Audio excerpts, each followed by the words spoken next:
Welcome to Forest Day 6.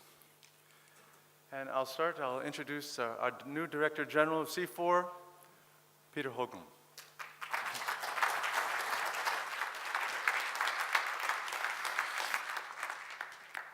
Well, thank you, and good morning, everyone.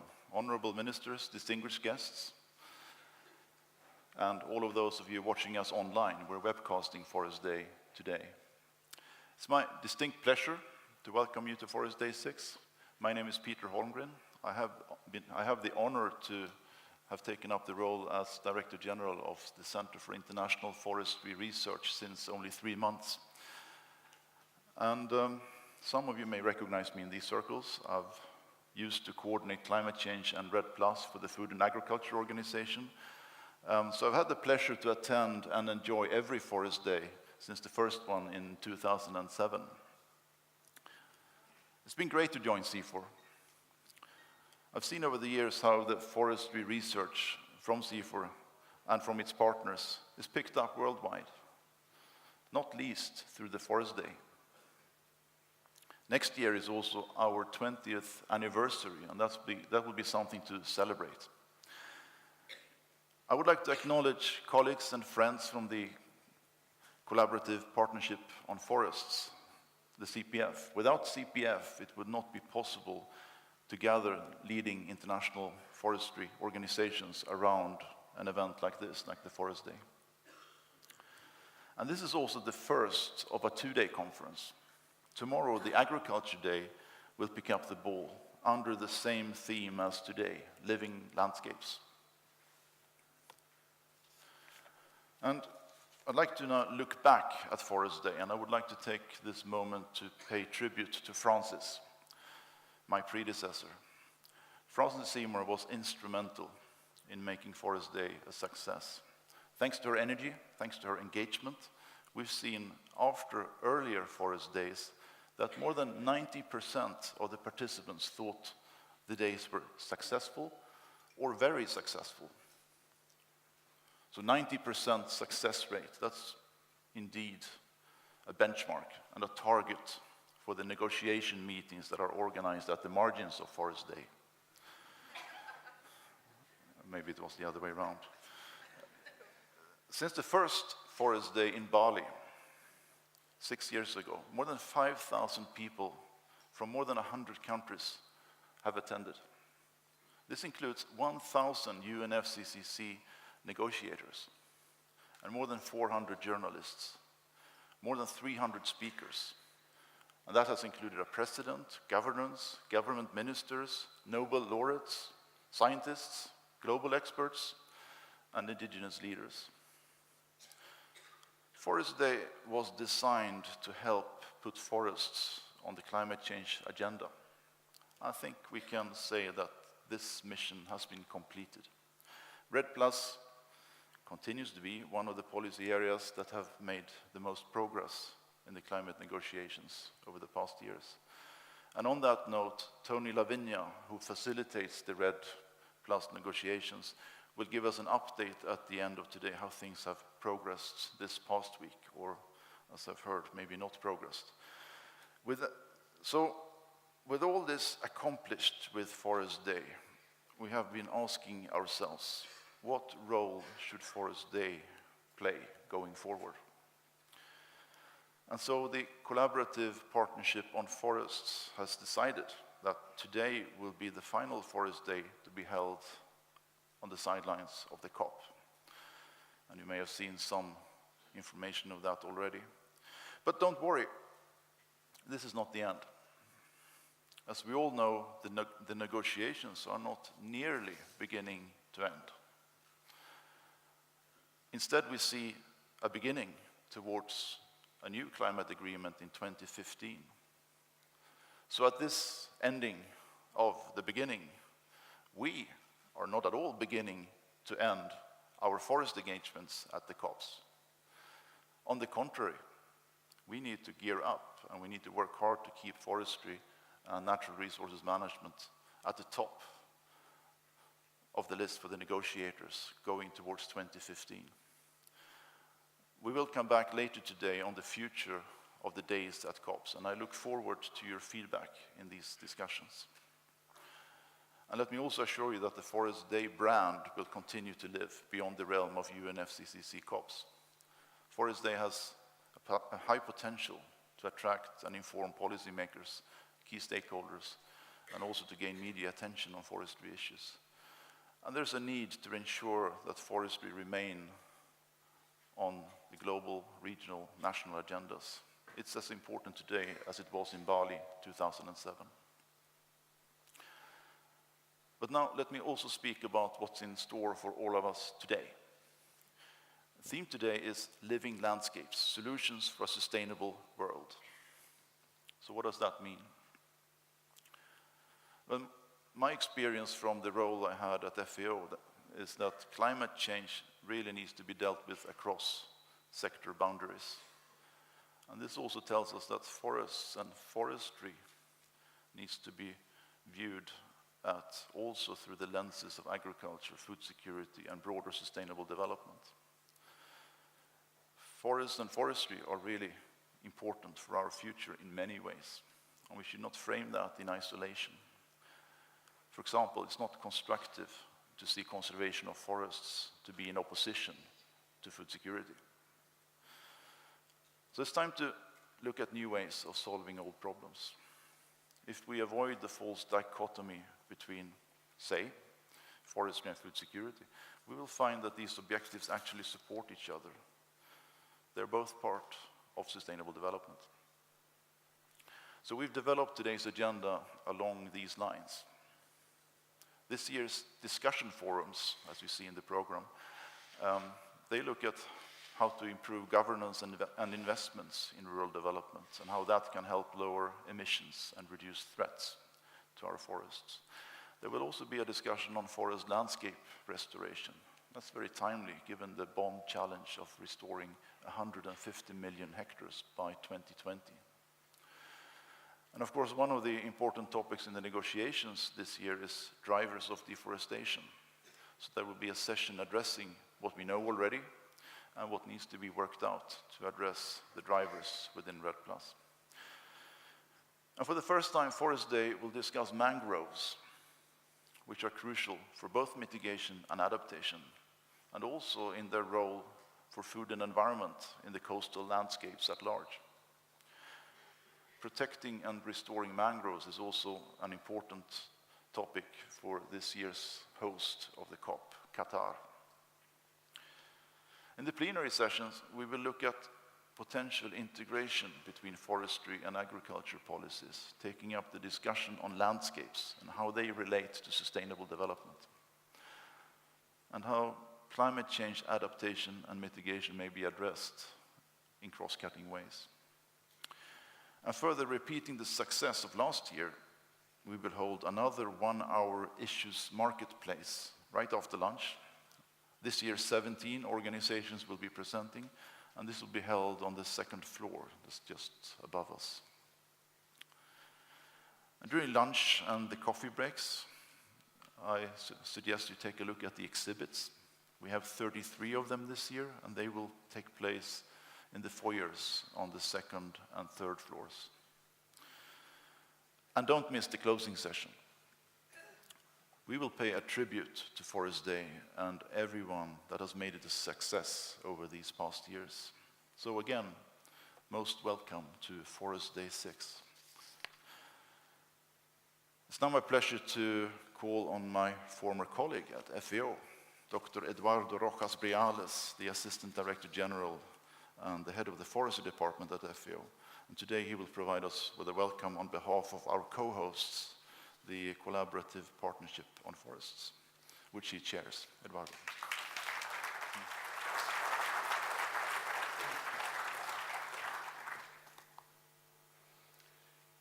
Thank you, Peter, for the introduction and the nice words.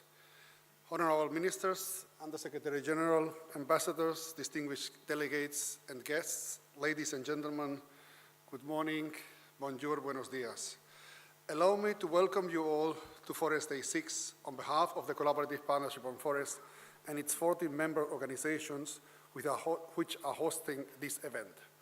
I would like to give special thanks to CIFOR for taking the leader in organizing this event, as well as the previous 5. The concept of thematic days at the United Nations Framework Convention on Climate Change originally started with Forest Day, and as you know, many other sectors and areas have since replicated our model. Forest Day has always opened new horizons and introduced new approaches like the issues marketplace and others. First, Frances Seymour, and more recently Peter Holmgren, have led and inspired Forest Day, and they deserve our gratitude, and as do all those who have acted as keynote speakers, panelists, moderators, and most especially sponsors, not forgetting the 14 CPF members for the personal, corporate, and financial engagement. In June, many of us met in Rio at the Rio Plus 20 summit. Although not all expectations were met, the Rio Plus 20 declaration will be guiding the future global agenda in the coming years under the leadership of the Undersecretary General of DESA. Unlike in '92, forests will appear to have been forgotten at Rio Plus 20, as they were not included in the 7 key issues identified. They were namely jobs, energy, cities, food, water, oceans, and disasters. But perhaps, although not explicitly mentioned, forests were still very present. One of the main lessons of Rio Plus 20 is the cross-cutting nature of most of the challenges humankind is facing today. And forests are key contributing factors to almost all the above-mentioned 7 issues, even for oceans, as mangroves and adequately managed watersheds show. You will recall that the Rio Dialogues with civil society, arranged by Brazil in the days before the summit, identified forest landscape restoration as the second most popular measure, fully in line with the Bonn Challenge, through a vote taken among those present in all the dialogues. It is certain that forests can contribute positively to all 7 key issues. Rio Plus 20 brought sustainability a step forward by underlining the need to approach its 3 pillars in an integrative way. In that sense, forestry is a paradigm case of integration through multifunctional and sustainable forest management. In fact, in 2013, we will celebrate 300 years since the first conceptual definition of sustainability by Karlovitz, in that moment in German with the word Nachhaltigkeit, which was the first step for forest science on the road to modern professional forestry. The Rio Plus 20 concept of future generation rights and the need for long-lastingness in governance is indeed very strong related to sustainability. Rio Plus 20 also called for overcoming restricted economic indicators like GDP. This opens a great opportunity to highlight much more efficiently the contribution of natural resources, and very especially forests, in particular to human development. REDD+ constitutes the global avant-garde of these concepts applied to forests. Forest Day is meeting for the first time in an arid country, Qatar. During the past Forest Days, CPF made every effort to upscale dryland forest issues. There is a lot to do in this respect in order to understand the specificities of mitigation in dryland, very related to soil and underground vegetation, and to assure a balance between mitigation and adaptation so crucial under arid conditions. The bulk of sustainable restoration areas are anyway located in dry areas, and including semi-arid conditions. Mangroves deserve special attention today as they integrate climate change, biodiversity, coastal protection, disaster risk reduction, and livelihoods perspectives while bridging land and oceans. As REDD+ progresses on the ground, increasing attention is given to governance and legal aspects of environmental services, and very especially carbon. In the words of the Executive Secretary of the Climate Change Convention, Cristiana Figueres, who joined us last year in the closing event of Forest Day 5 in Durban, as many of you recall, the objective of this COP is to speed up global actions focusing on a low-emission future where everyone has the chance of a sustainable lifestyle. As we move toward an inclusive climate change agreement that is to be adopted in 2015 and come into effect in 2020, we collectively need to work together to see that the important roles of forests and trees in climate change mitigation and adaptation are fully realized. CPF will continue to work to highlight these roles and to keep countries realize them in the current and post-2020 climate change arrangement. CPF members work together to promote and support implementation of sustainable forest management. The Collaborative Partnership on Forests, the CPF, has undertaken a number of important joint initiatives. Let me mention a few of them. Last September, the CPF organized an organization-led initiative on forest finance in support to the United Nations Forum on Forest process, including a substantive report. This OLI report will be presented to the United Nations Forum on Forest 10th session next April in Istanbul. At Forest Day, the product of the most recent joint CPF initiative will be released as well. The Global Forest Expert Panel publication, Understanding Relationships Between Biodiversity, Carbon, Forest, and People, the key to achieving REDD+ objectives. This study is carried out over the past year, was undertaken as a collaborative effort of CPF under the leadership of UFRO. Another key initiative of CPF in the past years were the Sustainable Forest Management fact sheets that enable the CPF to speak with one word on sustainable forest management in the context of specific issues like gender, REDD, non-wood forest products, and many others. The CPF was also able to produce a joint statement for its vision on forest and Rio Plus 20, and we will continue to be engaged in follow-up actions to the post-Rio Plus 20 process. Just 2 months ago, CPF released the first edition of the Wangari Maathai Award, honoring this exceptional African woman and Nobel laureate who died a year ago.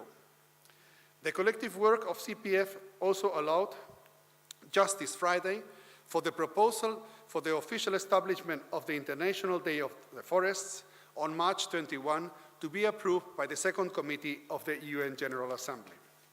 The recognition of CPF work is evident in several recent UN resolutions, such as the Future We Want, the recent establishment on the frame of the CBD of the Collaborative Partnership on Wildlife following the model of the CPF, or the establishment of the International Day of the Forest.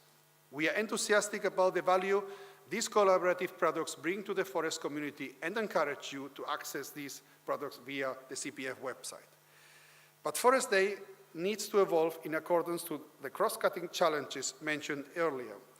A growing awareness about the challenge to cope with 9 billion inhabitants on a global scale in 2050, with raising living standards, and the way to assure that food, fuel, and fiber, the triple F, and environmental service in the frame of a changing climate, advocates for the need to join efforts with the other land-based activity, namely agriculture.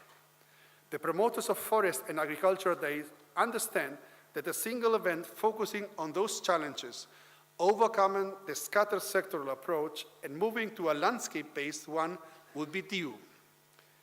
In that sense, CPF announces that this will be the last Forest Day at the United Nations Framework Convention of Climate Change, COP, and that for future COPs, a joint landscape day will be set up, while Forest Day will be continued by the CPF, most likely around important other relevant meetings. Allow me to announce that FAO is organizing with many CPF and other partners next May an international conference on forest and food security. You are all invited to attend. In concluding, I look forward to the discussions today and wish you all a pleasant stay in Doha, successful negotiations for the world climate, and a fruitful thematic other days. Your fidelity to Forest Day made a difference. Without you, behind Forest Day, REDD would never have gained the momentum it has achieved. You deserve a big thank for your perseverance during the past years. Thank you very much. Shukran.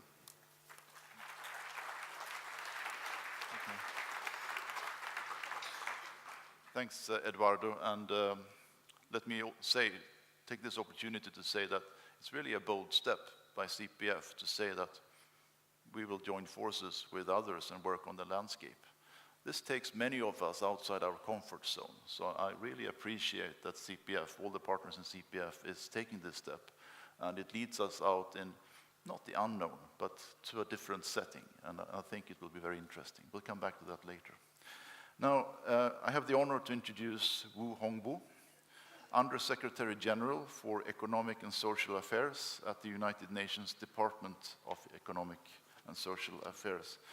And Mr. Wu took up his post in August, and as a career diplomat, he brings outstanding coordination, negotiation skills, and a rich and extensive experience with multilateral organizations.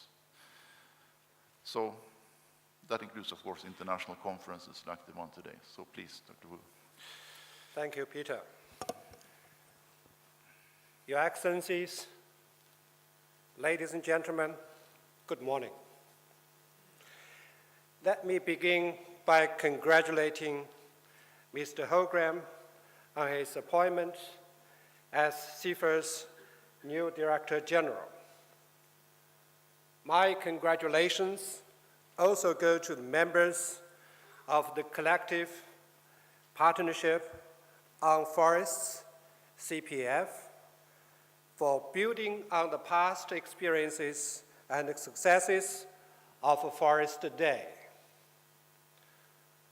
I also would like to take this opportunity to express our deep appreciation to our host, the state, and the people of Qatar for their support.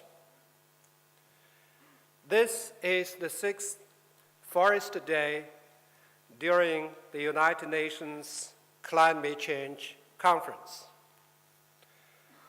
By joining forces with the partners in agriculture and rural development, we are recognizing how forests provide broader and more meaningful solutions for the sustainable world within a living landscape. This broader vision for forests actually provides a one-of-a-kind platform. It allows for in-depth cross-sectorial discussions that makes the forests part of the solutions in meeting sustainable development challenges. Ladies and gentlemen, our world's forests are facing increasing unprecedented stresses today. The challenges require us to go beyond focusing on a single value of a forest alone. We need to balance the economic, social, and the environmental values of the forests. We must make a broader system-wide perspective. We must embrace the interconnections between agriculture, forest, water, energy, biodiversity, people, and their livelihoods. With this in mind, I would like to share with you a few key points about the forest agenda from the United Nations perspective. First, I would like to focus on the economic dimensions of forests. These include their cash and non-cash values. A key focus of discussion during the 10th session of the United Nations Forum on Forests that will take place in Istanbul, Turkey, next April. While we recognize the forests contribute to sustainable development, their benefits and the values are often not fully understood. Formal cash contributions of forests to developing economies are at $326 billion. This is more than twice the size of the total official development assistance, ODA. Non-cash contribution, which include livelihood needs drawn from forests, are also critical, but they are almost invisible in national accounting. If we take these contributions into account, the total economic contributions of forests in the developing world are estimated to be more than 6 or 8 times the ODA flows to these countries. In addition, forests contribute significantly to sustainable development through their cross-sectorial linkage. For example, forests contribute to agriculture through the provision of fresh water. Agriculture uses 70% of the global fresh waters, which forests help conserve and protect. Another example is access to energy. Over 80% of the total energy consumption in many developing countries comes from fuel woods. Globally, 2.7 billion people rely on fuel wood and charcoal as their primary source of energy. These cross-sectorial benefits of forests are often not recognized.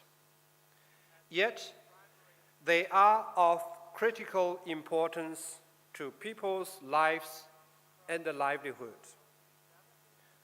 Second,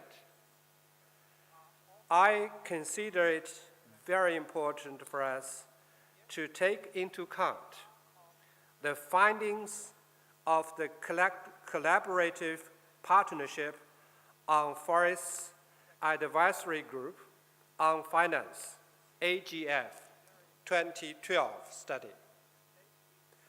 The study provides the state of forest finance at various levels and from various countries.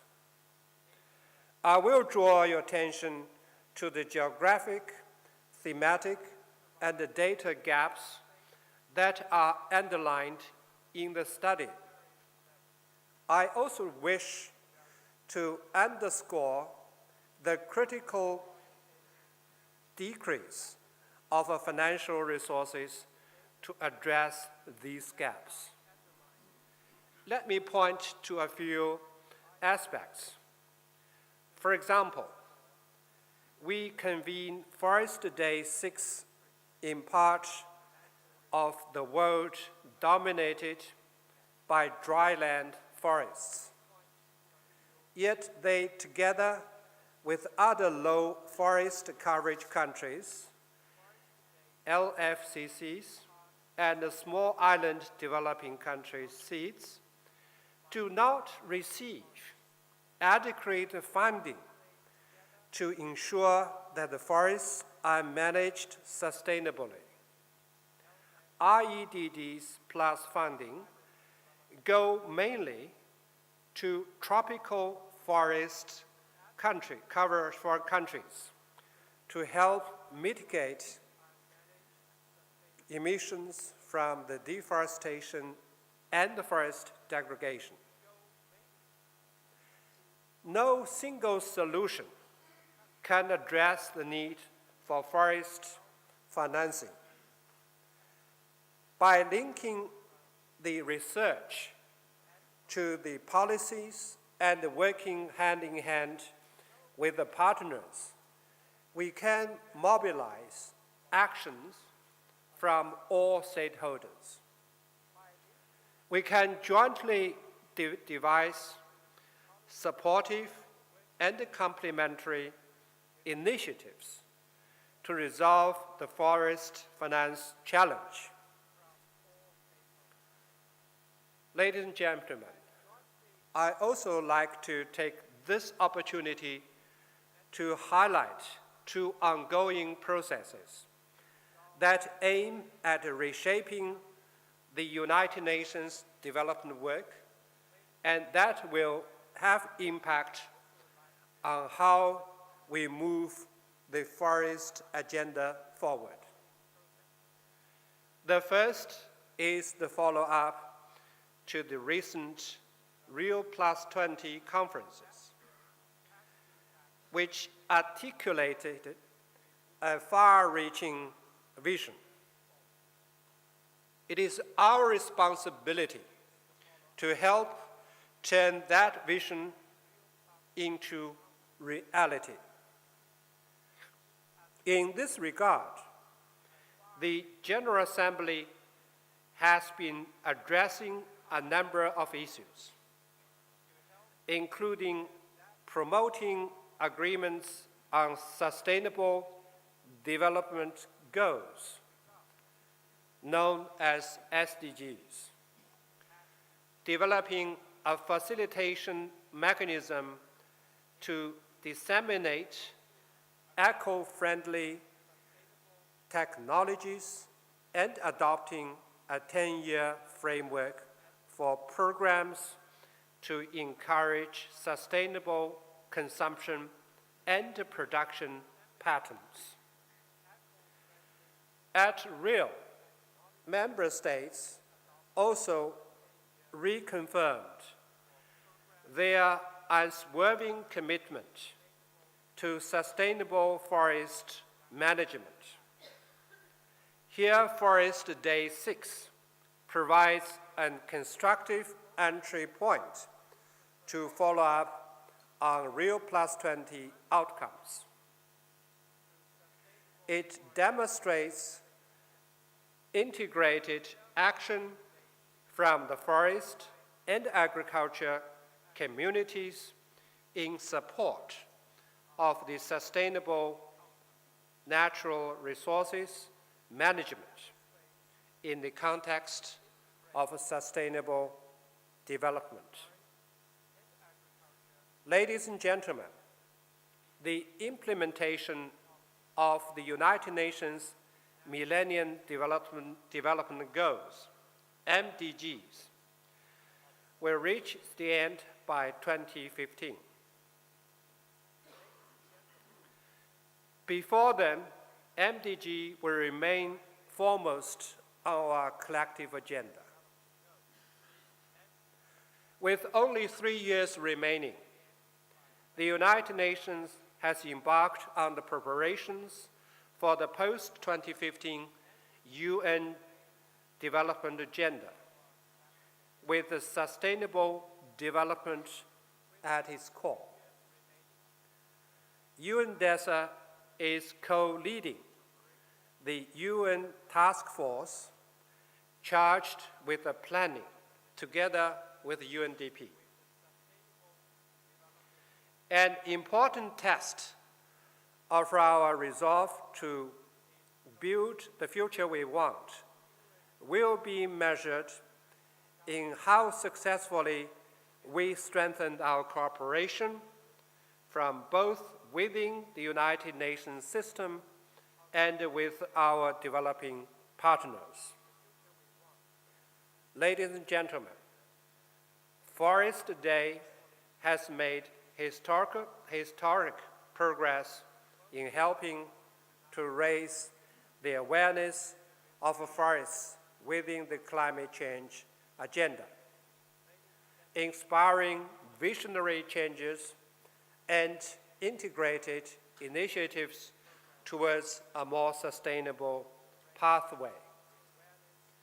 As we continue to grapple with the multiple challenges, we need, above all, continued leadership and commitment. The choices we make now all shape our history and our world. I wish you all success as you chart the journey ahead. Please rest assured that DESA of United Nations and through the UNFF will stand by ready all the time to support your work. Thank you very much. Thank you. Thank you, Mr. Wu. And thank you particularly for highlighting all those benefits that forests and forestry provides to sustainable development. We need to hear more about that. And isn't it fascinating that in addition to providing all those benefits to billions of people around the world, forests and forestry can also make sure that we mitigate climate change significantly. So I've heard some comments since we started talking about coming together with the Agriculture Day, that how do we ensure that the forestry issues stay high on the agenda? I'm not sure we need to worry that much. In fact, I've also heard from the agriculture partners that they are worried that their issues will not be so visible if they go together with forestry. And I really think that Mr. Wu's speech highlights the importance of forests and how we can make sure that it stays on the agenda. I'm now pleased to introduce His Excellency, Professor Ephraim Kamuntu, the Minister for Water and the Environment of Uganda. Professor Kamuntu was appointed to this role in August.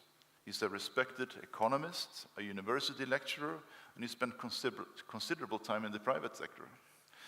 Well, thank you very much for your kind introduction. Distinguished participants, ladies and gentlemen, I want to begin by thanking the organizers of this Forest Day and for their kind invitation to me. I arrived at 3 last evening, but I really felt I should come, and you will excuse me, instead of talking from notes, I'm going to talk from my heart, because I feel so passionately about deforestation and forestation and the linkage between forestation, water, agriculture, and fundamentally the challenge of deforestation as it is linked to the level of poverty in our countries. And if you permit me, I would relate my own country experience with what the Under-Secretary General of United Nations has mentioned about the agenda, economic agenda on the forestry. Let me begin by sharing with you that Uganda, the country which I know very well, is a country located at the heart of the African continent. It is a country of lakes. You will recall Lake Victoria as one of the largest freshwater lake in the world. It is a country of rivers. I'm sure you remember River Nile, which is the lifeblood of Egyptian civilization and the Mediterranean. You will also recall that Uganda is a country right on the equator, but it has snow. Geographically, it might be a wonder that you could have snow on the equator when it is supposed to be hot. But this is the altitude. It is also a tropical, forested country. And this is really the point which I want to emphasize, that naturally, by nature, Uganda should be forested. But the forestry cover is being threatened. And it is threatened, in my own submission, because of positive correlation between poverty and forestry. Because forests provide a livelihood to millions of poor people. Let me just put numbers on it. More than 90% of Ugandans derive their energy supply from wood fuel. If you could see the implication of this, that the energy supply of 90% of your population depend on wood. And consequently, cutting wood down becomes the only alternative for their livelihood. And yet, as you have brought it out, forestry and its linkage to water, and water availability makes agriculture possible. Without water, agriculture is not possible. Without water, fisheries is not possible. Without water, even tourism is not possible. Without water, health is not possible. But the linkage between trees and all these is not very clear. It's not very obvious, if what I submit. So the challenge you are talking about is a real challenge because it ties intrinsically with the challenge of poverty eradication in our continent, in our countries. So what is the agenda then? I want to submit to you that we could have an inclusive agenda for forestry recovery. The Secretary General has mentioned it quite obvious. Of course, forestry provides cash for the poor. Even this wood here is simply wood provided by trees, and it has been done with cash. So anyone with trees has cash income. Consequently, if you are tackling poverty from the income generation point, planting trees becomes a very viable proposition that it can provide cash. But the way we can do it without deforestation, I want to submit to you. Suppose I propose to you, regardless of your age, if you planted a tree as a birthday tree for yourself since you were born, I'm not going to ask you how old each one of you is, but think about if I added the age in this room and equated it with each one of your age, a tree planted anywhere in the world. How many trees could we plant? This is an intuitive question, but conceptually it should be very clear. And I do know there would be some difficulties. Some of you may have been raised up in urban areas, but the world is connected. If you are raised in urban areas, you must have some friends in rural areas where they still have land. I want to submit, I am one of your friends. Suppose it was thought that each one of you creates a connecting friend in rural areas where you can provide individual support for this guy, at least plant a tree for you on the land that he has. I can move more imaginatively.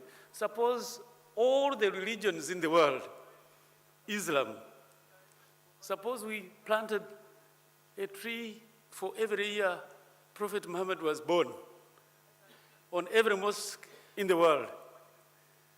How many trees would that be? If I added Christians as well, that every church anywhere in the world, connect, if you don't have land, with this as a movement to plant trees globally. Suppose we planted a tree for every occasion, including Forest Day for every year Forest Day, plant a tree as a memorial for this initiative of raising awareness about the danger of deforestation. I could go on. Suppose every primary school in the village, which has land and boundary, planted trees as a boundary for their land on the school. Suppose for every milestone, and we have roads in our countries, roads going miles through tropical forests, sometimes through savanna, sometimes from. Suppose for every milestone, I had a matching tree on every milestone. So every milestone I put a tree, every milestone I put a tree, and all these roads, each one of them would have a tree.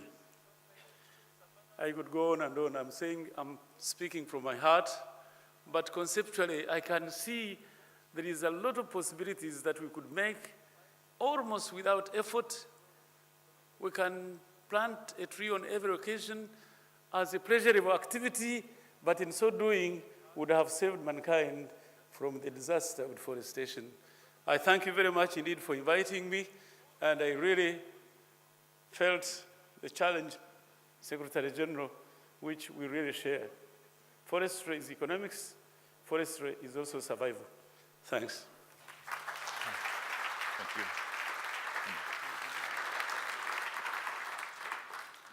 Thank you very much, and thank you for bringing up the role of trees in the landscape. And maybe we don't have to be too worried about a particular boundary between the forest and the rest of the landscape from that perspective. It's now my pleasure to introduce Dr. Will Steffen. Will is the Executive Director of the Climate Change Institute at the Australian National University. He's also a member of the Climate Commission, which is an independent body providing information on the climate change to the Australian public.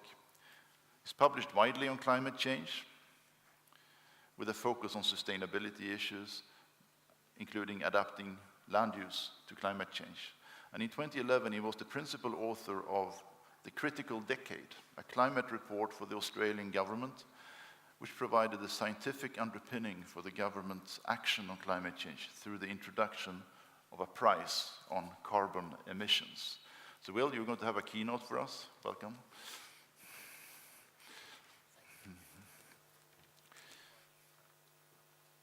Thank you very much, and Your Excellencies, ladies and gentlemen, it's indeed an honor to be here, because often I think we don't really hear the voice of science in such a prominent role. So I'm very grateful for the opportunity to try to represent my colleagues who've been trying to inject science into a lot of these deliberations surrounding climate change. But today I'm going to talk beyond climate, because I think it's within the theme of what we've heard already in terms of living landscapes or sustainable landscapes, going beyond looking at individual parts of land systems, looking at them in a more integrated way, but also looking at the Earth system in a more integrated way. We tend to silo climate a little bit too much, in my view, even though I work in that area. So one of the things I'm going to do is to talk about what we call land systems. That's very familiar to you because you would know them as landscapes. And we talk a lot about the interplay between forests, woodlands, savannas, grasslands, managed systems such as pastures and croplands, and how they operate in the context of the Earth system. So the second thing I'm going to talk about is the Earth system, the planetary environment as a single system, of which climate is one part, an important part, but there are others. Okay, occasionally I am going to refer to something called the Planetary Boundaries framework. A very simple concept. The Earth is finite.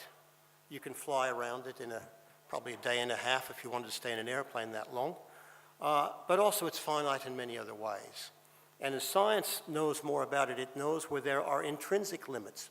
I call them hardwired, things that we can't change, like the freezing point and boiling point of water. Sounds simple? It's important for how the planet operates. It's a water planet. So we have come up with what we think is the minimum set 9 planetary boundaries that we need to observe if we want to have a planet in which humans can thrive, which is the ultimate goal. Climate's only one, so I'll talk about a few others. But let me go back now and start with forests, because this is Forest Day 6, and talk about them not in just a climate, but in an Earth system context. It's interesting that when we looked at our 9 boundaries, one of our 9 boundaries is in fact land systems, in their own right, equal with climate in importance, okay? Now, in each of our boundaries, we have what we call a control variable, which is an indicator to see how we're tracking. It's interesting, and you'll be pleased to know that for land systems, our control boundary is the amount of forested land on planet Earth. We think that's the single most important thing about land systems. But we look at the interplay of forest with other types of land covers when we look at our boundary. All right, very briefly, you all know about the role of forests in the climate system. It's one of the objectives of this conference here in Doha. Forests store a lot of carbon. They have the possibility to emit carbon, so the balance is always changing between forests and the atmosphere. However, I want to dispel one myth, and I'll dispel a couple more as I go through. One is, from a scientific point of view, you cannot offset fossil fuel emissions by trying to shove more carbon into forests. Carbon in forests is important in its own right for a whole number of reasons to do, not just with climate, but with productivity, resilience, livelihoods, and so on. So forests are indeed important, but you can't take the pressure off fossil fuel emissions by saying, we'll just put it all into forests. Scientifically, it doesn't work. Forests are also important in the climate system for another reason. For example, tropical forests, particularly the Amazon basin, is very important as a controller of atmospheric circulation. If you lose too much of that forest, first of all, you'll start a self-reinforcing process of losing a lot more of it. And second of all, you will affect atmospheric circulation in areas as far away as Europe and Northern Asia and elsewhere. It is part of the global system. Forests also play a role, particularly the northern ones, the so-called boreal forests, which often don't get into discussions about forests. They're extremely important for the energy balance at the Earth's surface, because the interplay of low-lying vegetation, tundra, grassland, steppes, and boreal forest vastly affects the albedo, or reflectivity, of the Earth's surface, particularly in late winter and spring when there's a snow cover. That affects the whole global circulation system. So forests are important in their own right besides the carbon issue. But we've heard already from speakers before how important forests are in terms of ecosystem services, a term that scientists use for a lot of things we've heard about. Examples being filtering of nitrogen and phosphorus. Forests play an important role in that. Provision of fresh water. Let me give you an example. New York City, about a decade or two ago, was faced with increasing its water supply as its consumption grew. It had two options. One was to build a big modern filtration plant. The other was to actually pay people to be better managers of the forests and other landscapes in the catchment. It turned out to be more cost-effective to do the latter, and it produced better water. This is a good example of an ecosystem service, another service that forests provide for humanity. And of course, there are other ones. We derive a lot of recreational and indeed inspirational values. It's part of many human cultures. The Indian civilization has a long tradition of sacred groves or sacred forests, and almost all cultures use forest in an inspirational way. We heard a lot about mangroves, and I'm really glad to see that on there, because mangroves provide one of the most important ecosystem services, and it will become even more important as this century progresses. Of course, it stores carbon, as all forests do, but it also provides coastal protection. We saw this during the Boxing Day tsunami, where those areas in Southeast Asia where it had well-functioning, intact mangrove forests suffered less damage from the tsunami. Why do I say it's increasingly important? Well, it's likely that tropical cyclones are going to become more intense as the century progresses as a result of shifts in the climate system. This means that the potential for damage along vulnerable coastlines increases, hence even more important that we have well-functioning coastal forests, including mangrove forests. Well, I could go on and on there from a scientific point of view, but I want to leave science a little bit now and look at an interface between science and some social issues. One of the main constraints we have in dealing with the climate issue is not a scientific one. We understand the science very well. It's not even a technical one. We actually have a lot of alternative energy sources and so on. It's actually a socioeconomic one. And that comes down to what everyone knows, I think, is the elephant in the room, the social equity issues. Now, this also hits the planetary boundaries approach, because one of the major criticisms of the idea that the fact that the Earth is finite and it has hardwired limits is it sounds like another attempt by the wealthy countries to put a cap on development of the poor countries. That's myth number 2. Planetary boundaries are actually the opposite. There are many synergies between poverty alleviation, achieving better equity outcomes, and maintaining a stable Earth system. Just let me give you 3 examples of those. First one I mentioned earlier, nitrogen and phosphorus, and this plays right into the interplay between agricultural land, forests, and so on. We have a boundary for PNN, 2 big element cycles. It's one of the 9. And of course, the major use of these is as a fertilizer to improve productivity of agricultural lands. Very important to feed a growing human population. But if you look at where, for example, phosphorus is applied, it's vastly inequitable. There's huge excesses of phosphorus, mainly in agricultural lands in the northern hemisphere. We believe this transgresses a planetary boundary in terms of widespread eutrophication of freshwater systems, affects freshwater supplies, and it becomes planetary scale because it finds its way into the ocean and is starting to create large anoxic zones in large ocean basins. Planetary problem. On the other hand, there are other parts of the world, particularly Africa, where there is a lack of phosphorus, where it's required to improve productivity of poor soils and to help increase food security in the region. So, if you look at equity considerations and say, if you transferred resources where there is an excess of them to where there is a lack of them, you would come back within the planetary boundary, and at the same time, you would address equity issues. Other examples, aerosols, what are they? They're particles in the atmosphere. You'd know them as air pollution. They come from forests, actually. They come from burning wood for fuel, particularly cooking fuel. And it's a problem in South Asia still, and it threatens the stability of the Asian monsoon system, which then has implications for global circulation. Again, there are links all the way back to the Earth system in most of this. Look at the equity considerations. If better technologies could be brought into these regions that could build up local industries, improve local livelihoods, reduce aerosols, and very importantly, improve women's health, because it's predominantly women who suffer from the use of wood for cooking fuels, you would achieve a lot of social equity goals, and at the same time, you would come back down within the planetary boundaries. Biodiversity is another big one, because biodiversity is very uneven around the world. Obviously, in forested ecosystems, there's massively more biodiversity in tropical forests, for example, than there is in boreal forests. Biodiversity is important for controlling the biotic part of the Earth system. Think of it as a control panel, like in an airplane, that provides all the signals for the biosphere to work, as it does to stabilize the climate and other parts of the Earth system. And yet we're ripping it out at 100 to 1,000 times the background rate. If we could look at that as a global ecosystem service, where a globalized economy needs to pay for that ecosystem service, we could generate outcomes that improved livelihoods in those areas where these forests reside and other ecosystems reside, and at the same time improve the Earth system outcome. So, in summary, there are a lot of synergies. Too often we hear about, well, you have to trade things off. Well, no, you don't. If you're clever and if you're wise, you can build synergies that deliver the environmental outcomes that you want, not just at the local and regional scale, very important, but at the Earth system scale. And at the same time, you can bring people out of poverty, you can reduce the inequalities around the world, and so on.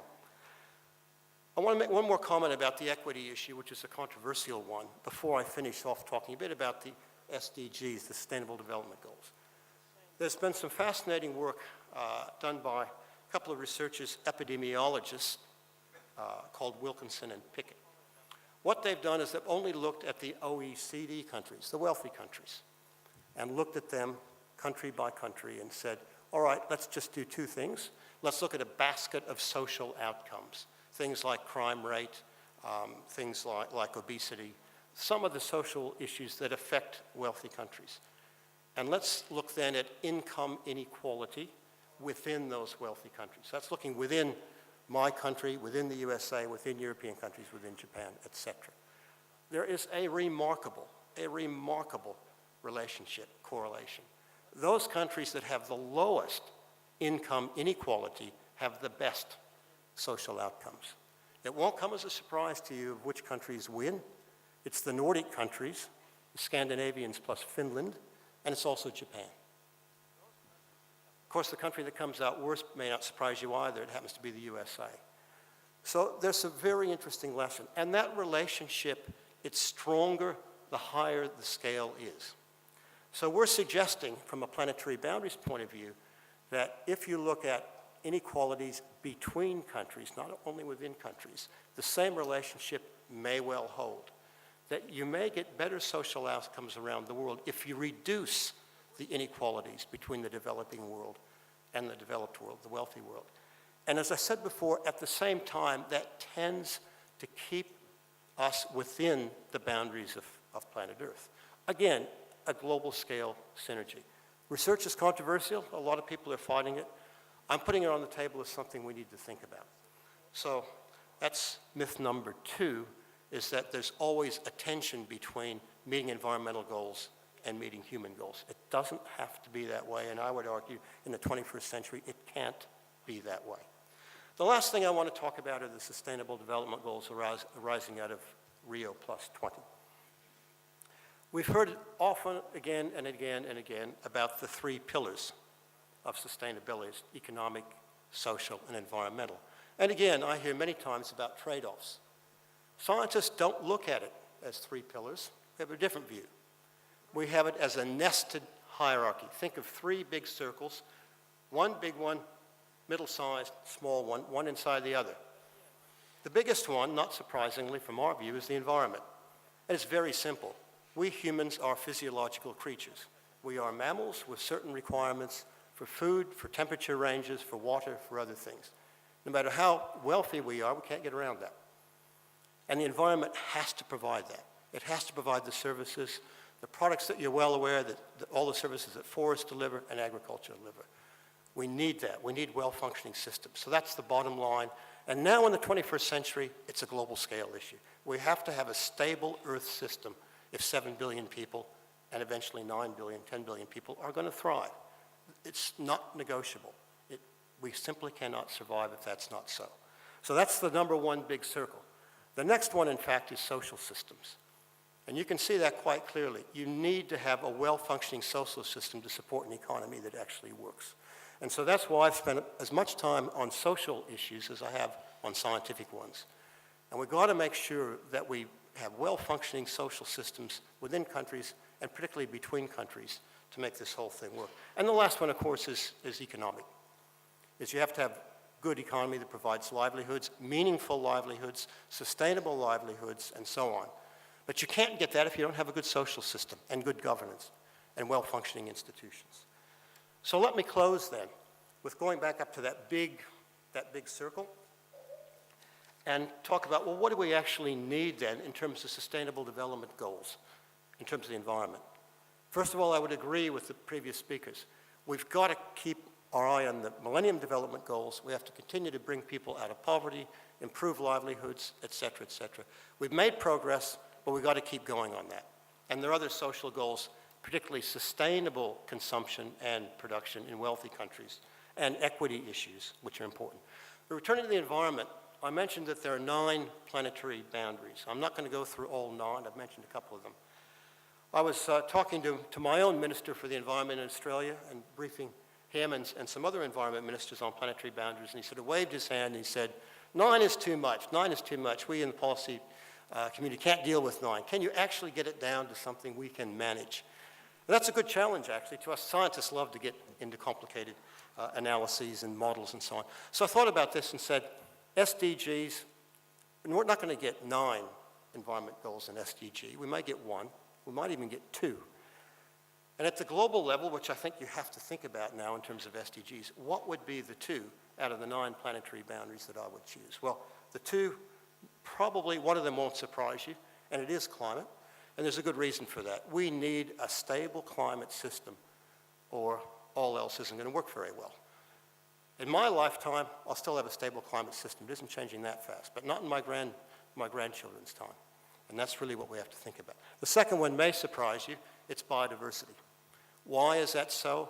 Biodiversity is the underpinning capital resource that supplies all ecosystem services, fresh water, forest, food, etc. We need to have a biodiverse, rich planet to make sure we have resilience, we have capability to evolve, capability to adapt. And I think if we could get those two right, and interestingly, there are conventions on both of those. If we could get those two right, the other 7 are going to start falling into place. So I just want to leave you, I think, with 2 messages out of all that ramble about planetary boundaries and SDGs and so on. 2 ideas I'd like to stick in your mind. One is we have to stop thinking about trade-offs, either or. We have to start thinking about synergies at all scales, including the planetary. We have to use our wisdom to look for situations that benefit both livelihoods, development, and so on, and benefit the environment. And I think we have to, second point, we have to stop thinking about users and usage and multiple uses and think about stewardship. That should be the buzzword for the 21st century. We are stewards now of the Earth system, the planet we operate. And it's in our own self-interest to be good stewards because ultimately everything we depend on comes from the Earth system. So I wish you well for the rest of the conference, and I'm very much looking forward to listening to some of the other discussions. Thank you very much. Thank you. Thank you.